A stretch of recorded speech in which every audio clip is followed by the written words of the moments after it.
اب ہمیں پرانے راستے منزل پر نہیں لے کر جائیں گے، اب ہمیں کسی نئے راستے کا انتخاب کرنا پڑے گا، وہی ہمیں کسی چمکتی صبح کی طرف لے جا سکتا ہے۔ اشفاق احمد صاحب، اللہ ان کو غریق رحمت کرے،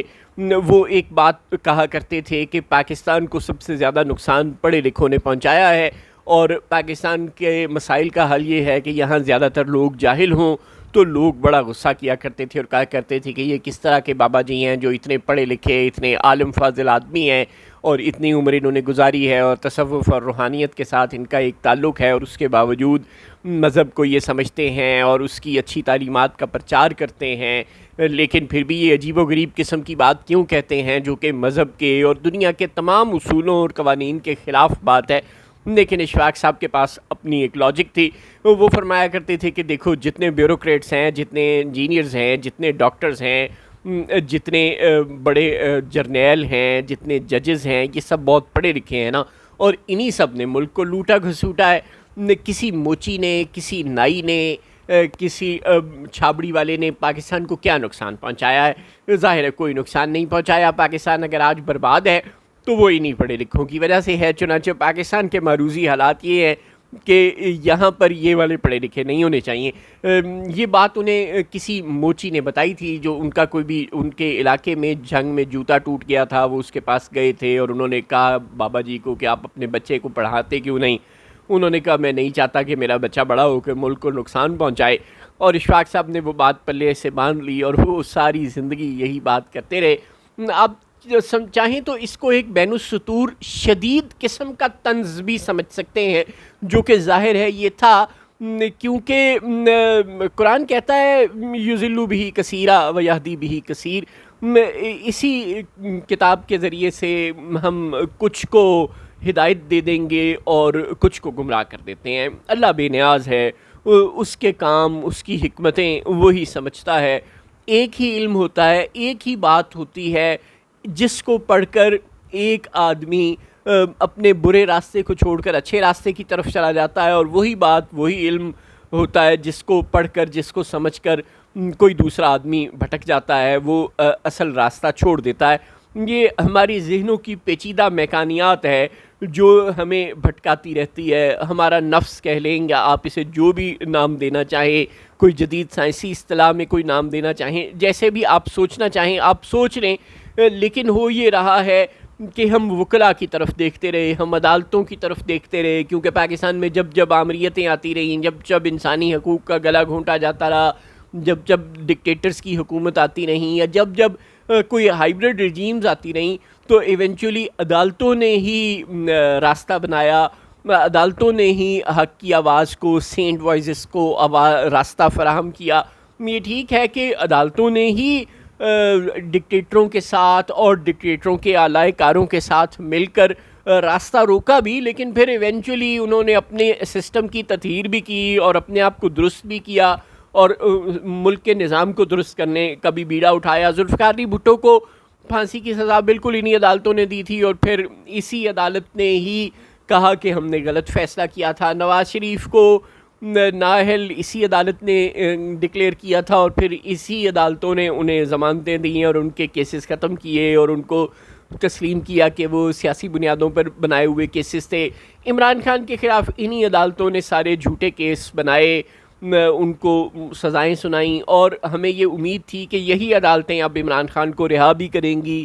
ڈاکٹر ماہرنگ بلوچ کی ضمانت بھی جس طرح ابھی منظور ہوئی ہے، تو ہمیں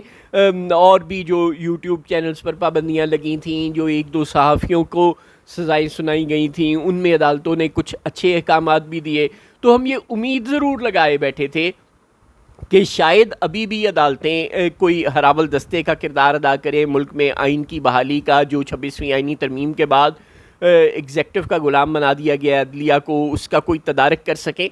لیکن اب جس طرح سے وکلا مسلسل بکنے کی روش اختیار کیے ہوئے ہیں، جس طرح سے ججز مسلسل بکنے کی روش اختیار کیے ہوئے ہیں، ہم اسلام آباد ہائی کورٹ کا کیا رونا روئیں، پورے ملک میں تمام چیف جسٹسز اب 26ویں آئینی ترمیم کے تحت ہیں جو پہلے عبوری تھے، تمام ٹرانسفر ججز اب مستقل ہو چلے۔ اب سنتے ہیں کہ 27ویں ترمیم بھی آج منظور ہوئی کہ کل منظور ہوئی، اور وہ جو کانسنٹ والی شرط ہے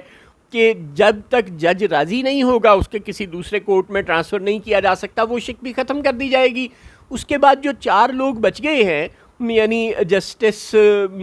بابر ستار، جسٹس سردار اعجاز اسحاق، جسٹس سمن رفعت امتیاز، اور یہ جو 2-4 اور آوازیں ہیں، اور اسی طرح دیگر ہائی کورٹس میں بھی، ان سب کو بھی دائیں بائیں ٹرانسفر کر دیا جائے گا. اللہ اللہ خیر صلاح. اور 27ویں آئینی ترمیم جب آ ہی رہی ہے تو یہ جو سپریم کورٹ والے 4 ججز ہیں جن کا ظاہر ہے اب ہائی کورٹ میں ٹرانسفر نہیں ہو سکتا، ان کا بھی کوئی علاج نکال لیا جائے گا. جج تو سارے 4 ہی ہیں نا، جسٹس عائشہ ملک، جسٹس اطہر من اللہ، جسٹس منصور علی شاہ اور جسٹس منیب. ان 4 کو فکس کرنا ہے تو اس کا بھی کوئی 27ویں آئینی ترمیم میں حل ایجاد کر لیا جائے گا. اور یہ جو ہم دیکھ رہے ہیں بار بار کہ وکلاء ایک مرتبہ پھر کچھ کریں گے جیسے انہوں نے مشرف کے زمانے میں کیا، تو یہ امید اب آپ بالکل ختم سمجھیں. کیونکہ جس طرح سپریم کورٹ بار ایسوسی ایشن کے انتخابات میں پلاٹوں کی سیاست جاری ہے، جس طرح ججز کی سیٹوں کو خالی چھوڑا گیا ہے ہائی کورٹس میں اور سپریم کورٹس میں، اور لبھایا جا رہا ہے سینئر ججز کو کہ اگر تم نے ان الیکشن میں ہماری مرضی کے بندے جتا لیے، اگر تم نے ہمارے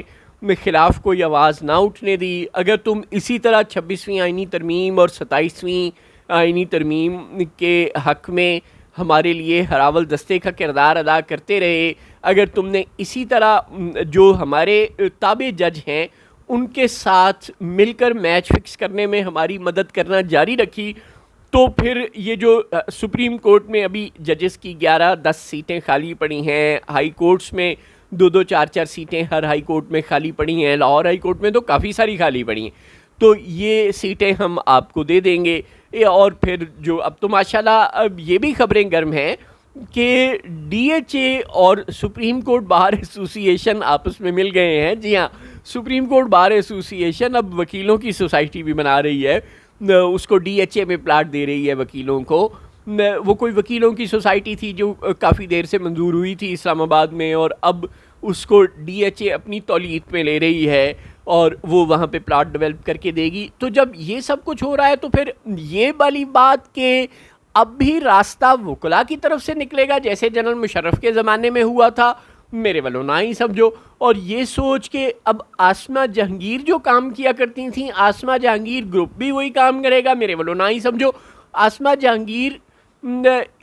خود ایک ادارہ تھی جس نے آسمہ جہانگیر گروپ پیدا کیا تھا، اور آج آسمہ جہانگیر کیے جانے کے بعد وہ گروپ ظاہر فوت ہو گیا، کیونکہ اب وہ گروپ اعظم نذیر تارڑ پیدا کر رہا ہے. چنانچہ اب یہ جو سوچ ہے کہ اب وکلاء کچھ کر سکیں گے، یہ نہیں ہونے والا. اب کوئی نیا راستہ ہی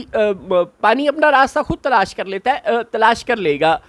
جو عمران خان نے راستہ سوچا تھا کہ یوتھ کچھ کر سکے گی، وہ راستہ 9 مئی کی ایک ناکام قسم کی ایکٹیویٹی نے بند کر دیا ہوا ہے. یوتھ پر بڑا سخت پہرا لگ چکا ہے. اب آپ نے شاید غور کیا ہو جب اپنے جو احمد شریف صاحب ہیں وہ جاتے ہیں تعلیمی اداروں میں، تو وہاں جا کر وہ یہ بتاتے ہیں کہ یہ جو سوشل میڈیا کا غلط استعمال ہے یہ بہت بری چیز ہے. چنانچہ اس شعر میں شاید یہی کہہ رہے ہیں، پیکا ایکٹ اور یہ سب کچھ جو ہو رہا ہے، اور F I A cyber crime wing, یہ ساری کی ساری جو تحریکات ہیں وہ صرف ایک ہی بات کے لیے ہیں کہ اسٹوڈنٹس کو جو انٹرنیٹ کے ذریعے وہ اپنے آپ کو موبلائز کرنے کی کوشش کرتے ہیں، جس طرح انہوں نے 2024 کے الیکشن میں خود کو موبلائز کیا، اس کو کسی طرح روک دیا جائے، اس کو بند کر دیا جائے. ایمنسٹی انٹرنیشنل کی رپورٹ ہمارے سامنے ہے، دنیا میں شاید 140ویں نمبر پر ہیں ہم نیچے سے، تو دنیا میں شاید ہی کوئی ایسا ملک ہو جس میں اتنی منظم اور اتنی زیادہ اور اتنی ایفیکٹو قسم کی جو سرویلنس ہے وہ الیکٹرانک اور سائبر آؤٹلیٹس پہ ہو رہی ہو، جیسے کہ پاکستان میں ہو رہی ہے. ایک فون، ایک واٹس ایپ، ایک سوشل میڈیا ہینڈل، سب کچھ انڈر سرویلنس ہے، اور بہت کچھ تو انڈر کربز ہے باقاعدہ. چنانچہ یہ جو سوچ ہے کہ اسٹوڈنٹس کچھ کر سکتے ہیں، جیسے کہ بنگلہ دیش میں یا نیپال میں انہوں نے احتجاج کر کے اپنے مطالبات منوائے، یہ بھی as of this moment Pakistan میں نظر نہیں آ رہا. ایک تیسری قوت بھی تھی جو ڈاکٹر مہرنگ بلوچ نے تیار کر لی تھی، حیرت انگیز طور پر آؤٹ آف دی بلو انہوں نے پتہ نہیں کس طرح سے بالکل دیہاتی اور پسماندہ ترین علاقوں کی خواتین کو موبلائز کر لیا، اور پورے بلوچستان کی خواتین کو انہوں نے باہر نکال لیا. لیکن اب جس طرح سے بی وائی سی پر بہت برا کریک ڈاؤن ہو چکا ہے، یوں لگتا ہے کہ یہ کام بھی نہیں ہو سکتا۔ منظور پشتین نے جس طرح سے پٹھانوں کی ایک بہت بڑی تعداد کو باہر نکالا تھا،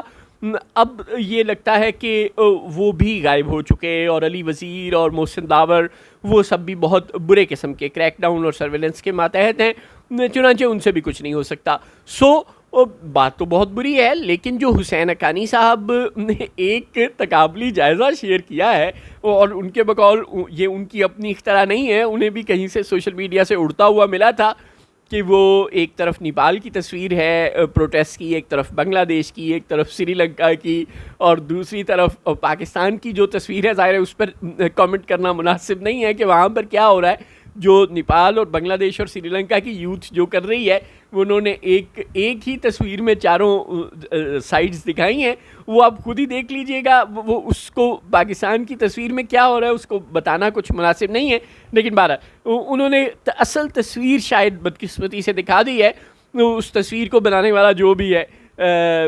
ہوگا تو یقیناً کوئی بچہ ہی جس نے وہ کام کیا، لیکن بہرحال وہ کیا ہے، اور وہ بتا رہا ہے کہ پاکستان میں کس طرح کی تحریک چل رہی ہے اور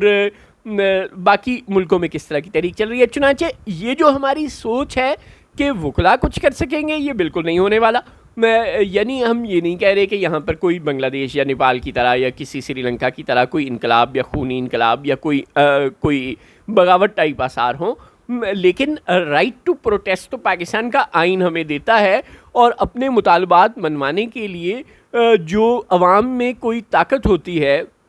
جو حکمرانوں کو مجبور کرتی ہے کہ آپ 26ویں آئینی ترمیم رول بیک کریں، یا آپ 27ویں آئینی ترمیم نہ لے کر آئیں، یا آپ نے جو کیسز اپنی مرضی کے فکس کرتے ہیں اور ہماری مرضی کے نہیں کرتے وہ روش چھوڑ دیں، اس طرح کا کوئی چھوٹا موٹا مطالبہ بھی منوانے کی پوزیشن میں ہمیں دور دور تک نہیں لگتے۔ کوئی بھی پاکستان کا